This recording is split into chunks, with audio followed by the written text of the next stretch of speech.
Old man here, and boy do I have a doozy for you. That story is coming right up.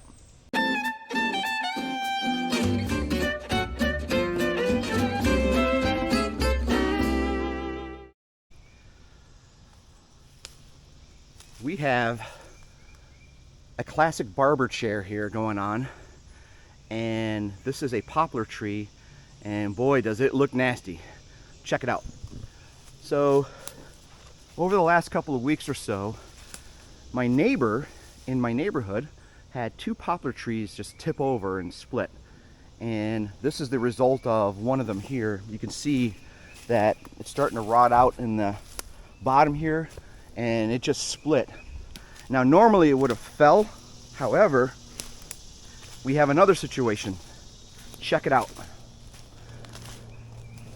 It's got a couple of unions up here, and it got caught up in another tree here on this side of it, and you can see if you look above, I'll get it from the other side, but it's caught up here.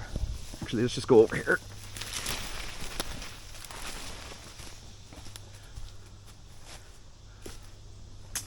Bam! Check it out.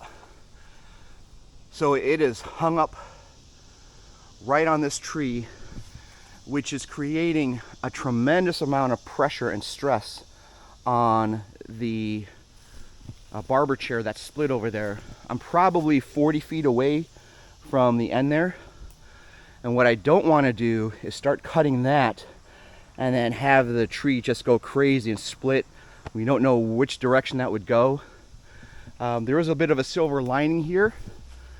The tree, the main trunk of it, is on the far side, so we've got another large piece, as you can see there, on that side of the tree, and then there's a couple of trees on this side that are protecting, like someone if they wanted to cut that down, but I don't want to take the chance on that end.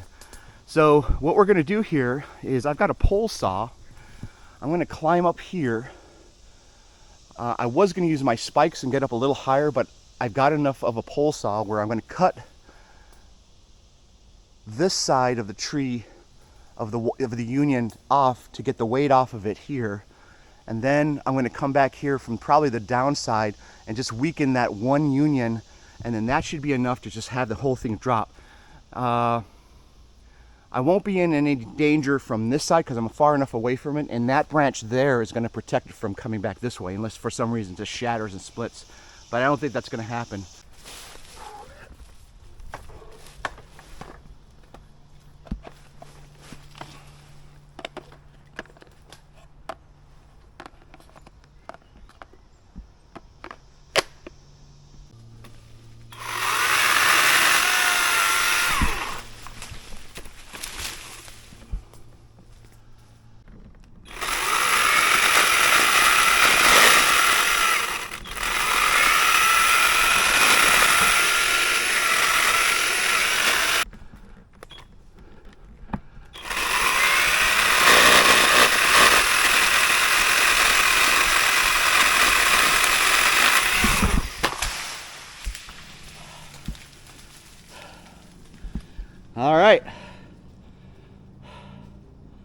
All right, we've got the handle adjusted here, as you can see, and I position it so I can grab it from the top, and then I'll come around the tree, hug it, grab it from the top, and then we'll saw from the bottom up where that wedge is.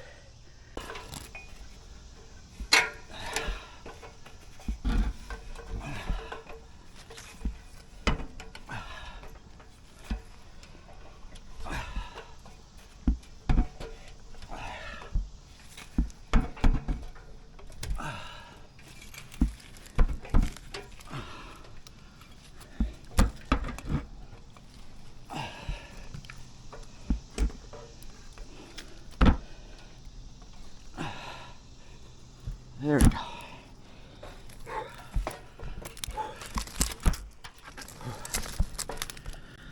Woo! All right. I'm near the top of the ladder. I'm probably 22 feet off the floor of the grounds back here. The cool thing is my ladder is very secure because I got it tied into the tree behind me. My feet are wedged into the steps of the ladder, and I'm leaning back against this second tree that's right behind me. Here we go.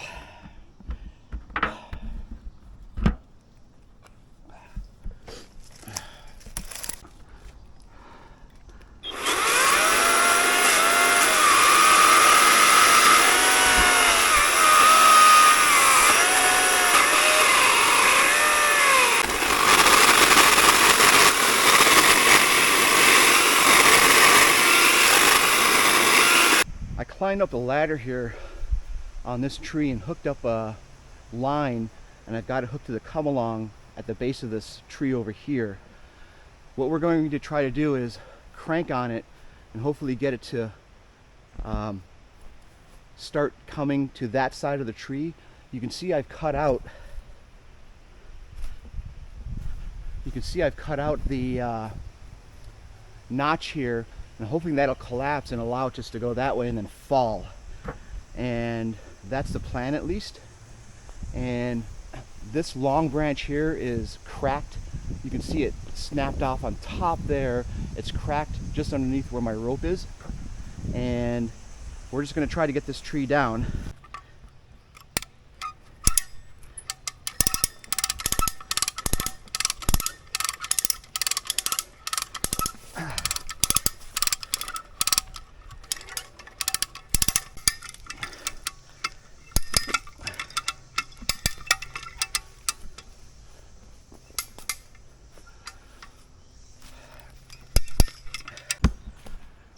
I've had to adjust where my come along is for this tree we're taking down.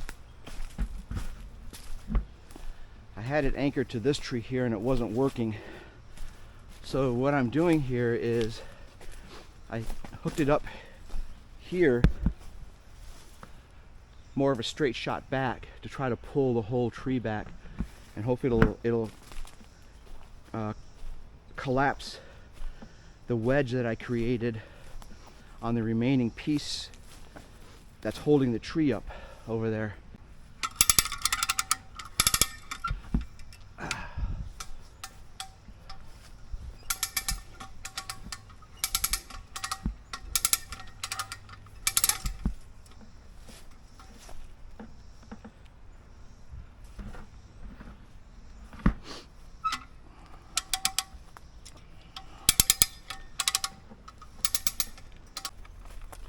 All I'm going to do right now is cut this side of the tree off here, the pole saw.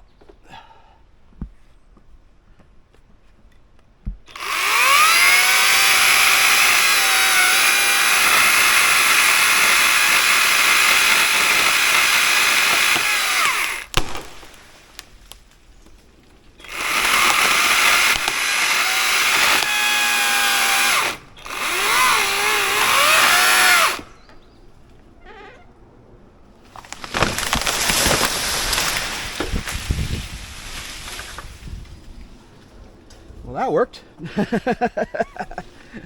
Not the way I would have planned it, but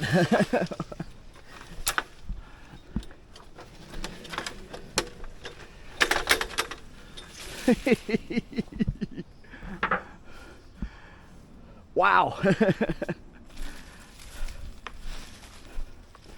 So it wasn't that union that was holding it up.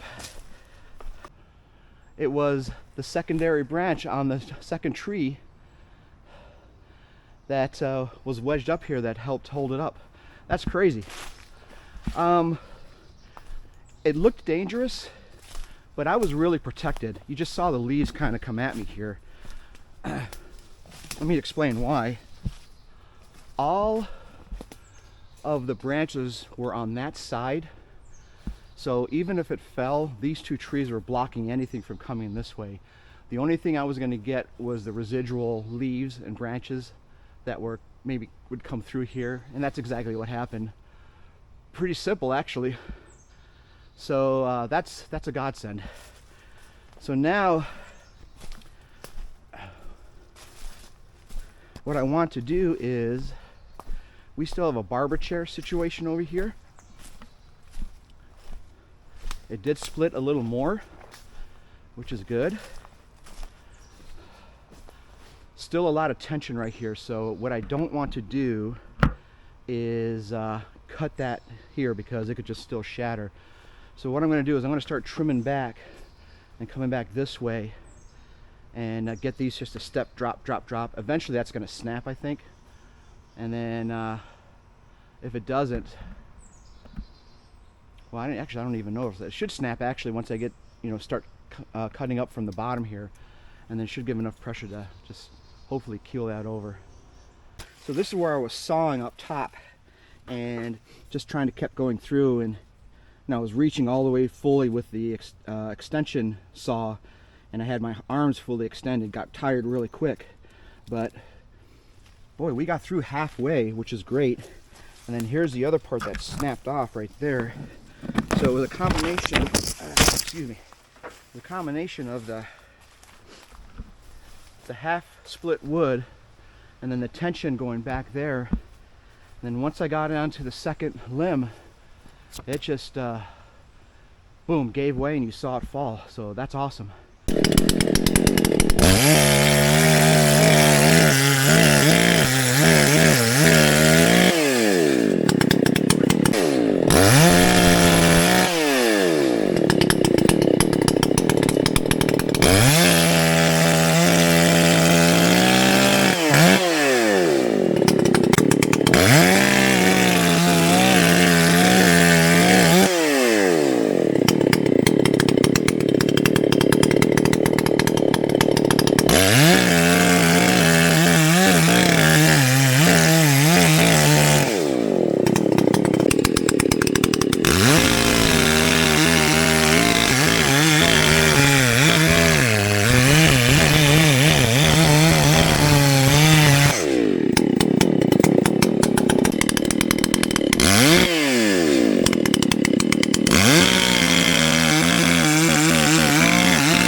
So I've cut about 20 feet so far of this tree in about 20-inch lengths.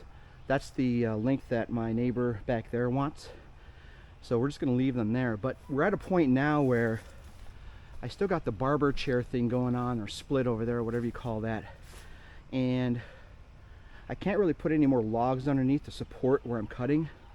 So we're going to have to do this step by step, where I'm going to cut in 20 inches, cut down about a third, and I'm going to have to come up from the bottom to finish that off. Now because of the angle here, I'm probably going to have to do this one a little longer. This might be a 3-foot piece, and then we can cut it up after. But I'm going to come in over here, come down about a third, then start from the bottom, chop up, and then it will snap off. I know that will work because of YouTube University, aka YouTube. Watched a bunch of videos of people doing that, and I did it on this one here, and it worked out perfect.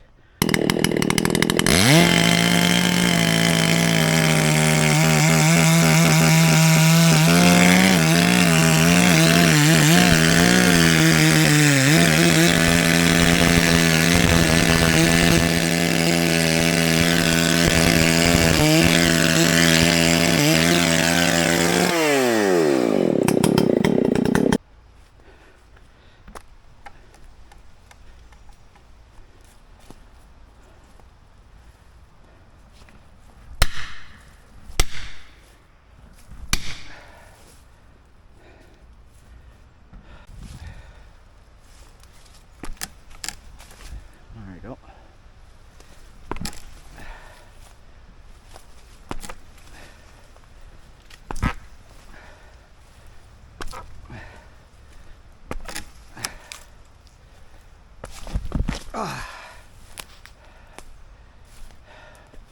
That's a beautiful sight right there. Now it's just supported by that. So now I can just come in 20-inch pieces, cut all the way back.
Well, I just forgot to record, but I just took my pole saw and went down here and it started to fall, so we're in a good spot here.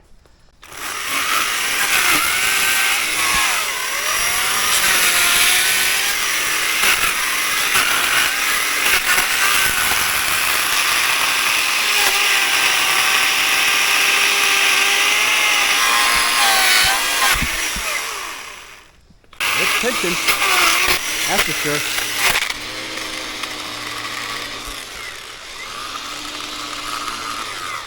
Oh, lost the chain. All right.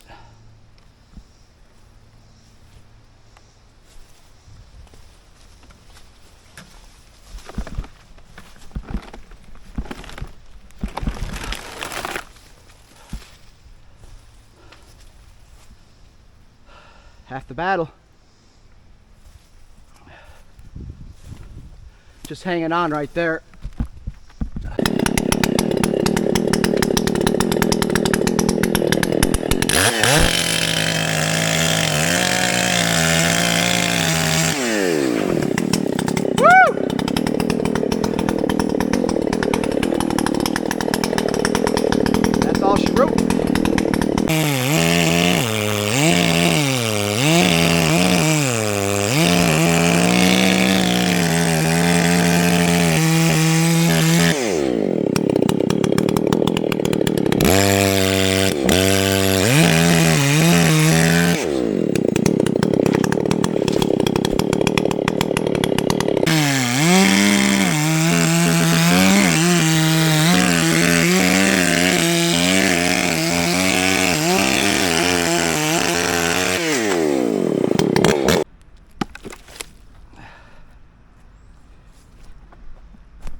We have finished the first tree takedown here, and this was a doozy, like I said at the beginning. But you can see it's all chopped down over here. They're all cut up into about 20-inch pieces. I've got a couple of 40-inch pieces, but my neighbor over here is gonna chop that in half and use it for his big fire pit that he's got in the back here. But that was the goal, to get this tree onto the ground. The owner of the property was gonna cut it all up. He just told me to put it on the ground, but I went the extra mile and cut it up for him. I'm gonna clean all this up right here so he has access to his garden. This one's cut up already, so I'm just going to move it over there. We are going to call it a day. We're done. It was successful, exciting, exhilarating, tiring, but worth every minute of it. So with that, we're going to close this one out. Hope you enjoyed everything here, and we'll move on to the next tree. So until next time, ladies and gentlemen, peace out.